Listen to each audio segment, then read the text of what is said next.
नमस्कार दर्शकों, मैं हूँ गायन और आप सभी का स्वागत है आपके अपने कार्यक्रम चर्चा सुखी जीवन पर विद एस्ट्रो गुरु शाह। अक्सर हम ये हर घर की समस्या समझते हैं कि जब कोई घर वाला कहता है कि मेरी तो अपने पति से नहीं बनती, कोई कहता है मेरी तो पूरी जिंदगी अपनी पत्नी से बनी ही नहीं। ग्रह कलेश, पत्नी पति पति पत्नी की तो आपस में बनती नहीं है, लेकिन बच्चे भी कहने से बाहर हैं। मतलब हर जगह से परेशानी है। मुझे लगता है कि जब घर में आपके खुशहाली नहीं है ना, तो आप बाहर कभी खुशहाली पा ही नहीं सकते, आप कभी ढूंढ ही नहीं सकते। तो क्यों हर घर की समस्या बनता जा रहा है ग्रह क्लेश? आओ जानते हैं हमारे माँ है एस्ट्रो गुरु श्याम जी से। नमस्कार गुरु जी। नमस्कार गायन जी। सबसे पहले हम आज यही जानना चाहते हैं कि घरों में अशांति बनी रहती है, उसका कारण क्या रहता है? क्या घर में वास्तु दोष है, या फिर ग्रहों की सारी खेल है, या फिर सिर्फ एक शख्स की कुंडली खराब होने से पूरे घर का एटमॉस्फेयर खराब हो जाता है? जी जी जी, बहुत अच्छा प्रश्न है गायन जी आपका।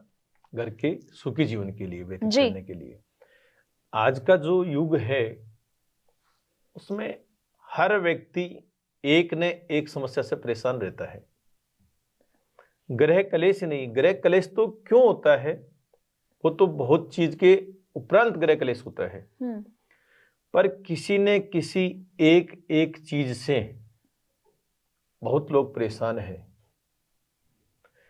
किसी को संतान सुख नहीं है, किसी को धन सुख नहीं है, किसी को विद्या सुख नहीं है, किसी को घर का सुख नहीं है, किसी को पत्नी सुख नहीं है।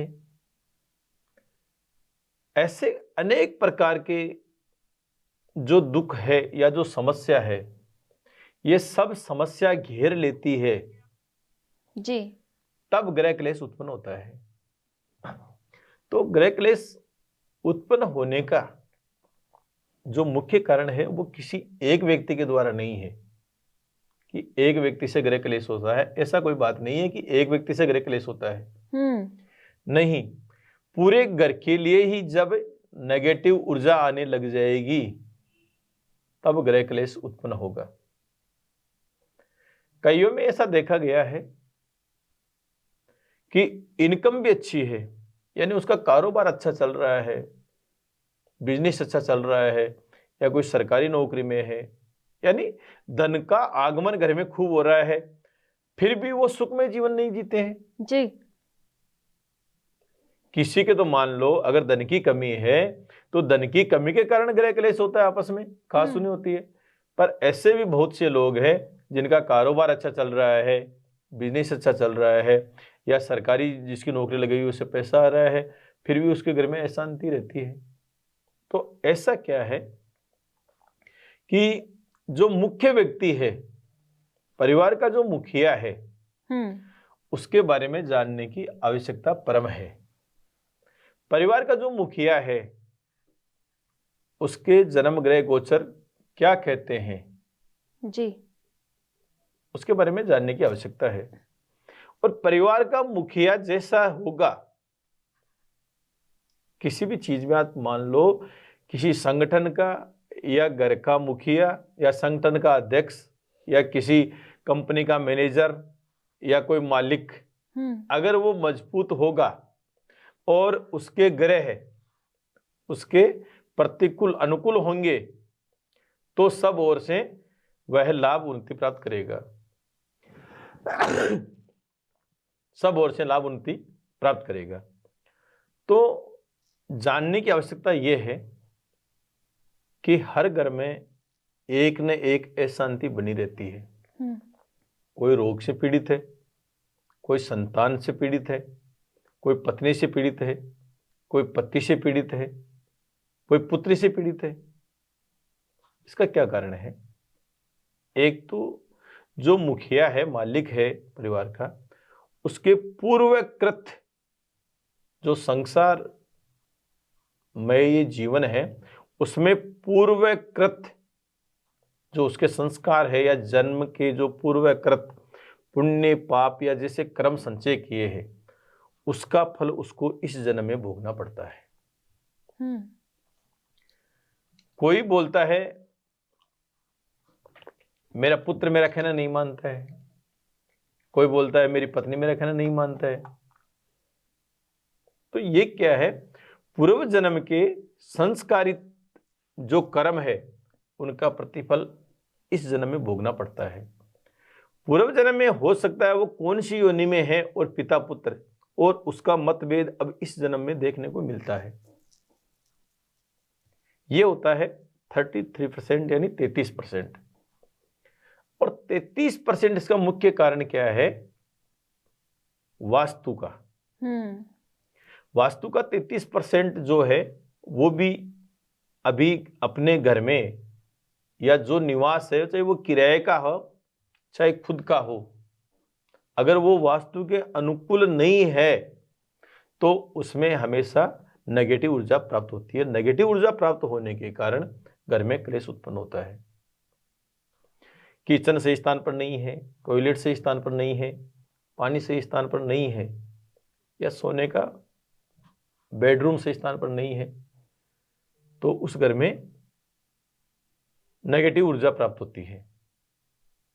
सोने का भी एक तरीका है, घर में रहने का एक तरीका है, पर इस प्रकृति ने जीने का एक अनुकूल तरीका बनाया है। अगर प्रकृति के अनुकूल अपन नहीं रहते हैं, प्रकृति के अनुकूल बनाए हुए व्यवहार को आचरण अपने जीवन में नहीं उतारते हैं, तो अपन को क्लेश का सामना करना पड़ता है। खाने का, पीने का, सोने का, रहने का, बैठने का, उठने का, ये सब प्रकृति के नियम है। अपन को कैसे उठना चाहिए, कैसे बैठना चाहिए, कैसे सोना चाहिए, कैसे खाना चाहिए, क्या खाना चाहिए, किस समय खाना चाहिए।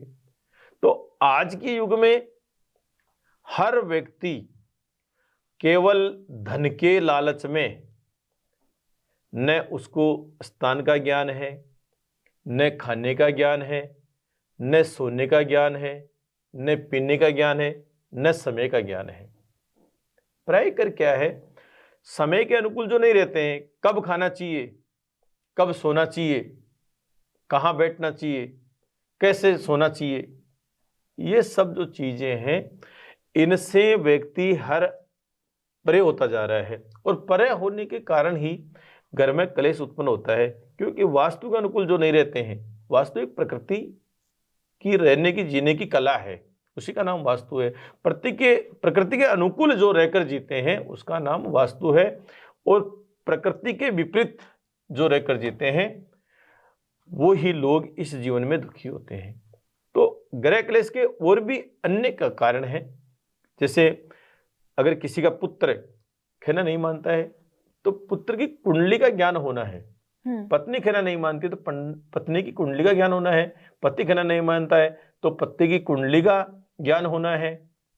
या घर में अन्य कई प्रकार के क्लेश उत्पन्न होते हैं। पितृदोष के कारण भी ग्रह क्लेश उत्पन्न होता है। अपने इष्ट देव के कारण भी ग्रह क्लेश उत्पन्न होता है। वास्तु दोष के कारण भी ग्रह क्लेश उत्पन्न होता है। और धन की कमी होने के कारण भी ग्रह क्लेश उत्पन्न होता है। पर अगर धन की कमी पूरी है, धन पूरा आ रहा है, फिर ग्रह क्लेश उत्पन्न हो रहा है, तो कहीं न कहीं अपना वास्तु खराब है, या अपना इष्ट देव खराब है, या पितृदोष है। ये सब दोष कैसे जान करके अपन उसका समाधान कर सकते हैं, ये सब जानना जरूरी है। इनके कारण ग्रह क्लेश प्राय कर देखा जाता है। जी बिल्कुल। और अगर आप भी अपने घर से क्लेश को दूर करना चाहते हैं तो स्क्रीन पर नंबर दिया जा रहा है, उस नंबर पर कॉल करके अपॉइंटमेंट बुक करवा सकते हैं और अपनी कुंडली की पूर्ण रूप से जांच करवा सकते हैं, क्योंकि गुरु श्याम जी हमेशा आप सबकी सेवा में रहते हैं।